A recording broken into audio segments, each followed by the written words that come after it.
Guys, আসসালামু আলাইকুম। সবাই কেমন আছেন? আশা করি খুবই ভালো আছেন। তো আমার চ্যানেলে এই প্রথম হলো,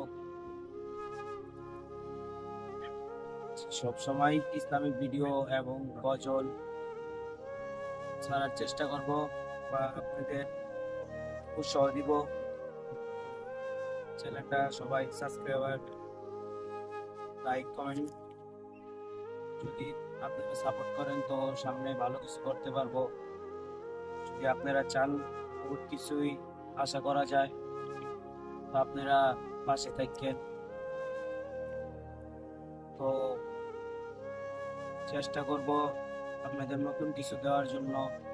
এবং প্রথমে শর্ট ভিডিও, ভালো ভালো ভিডিও চ্যানেলে আপলোড করা আছে। তো সামনে কিছু গজল নিয়ে আসবো, আপনারা সবাই দেখবেন এবং সাপোর্ট করবেন এই ছোট ভাইটাকে বেশি বেশি। তো আর কি বলবো, ক্যামেরার সামনে নতুন আপনারা দেখতেছেন। আমি কোনো সময় ভিডিও বানাই নাই, তো এবার নতুন একটা চ্যানেল খুলছি, ক্যামেরার সামনে এই প্রথম। তো আপনারা আমাকে একটু সাপোর্ট করেন এবং এই ছোট ভাইটাকে একটু ভালোবাসা দিয়েন। আপনারা যদি ভালোবাসা দেন তো সামনে কিছু করতে পারবো বা আগায় যেতে পারবো। এতটুকুই, আর কিছু বললাম না। আল্লাহ হাফেজ।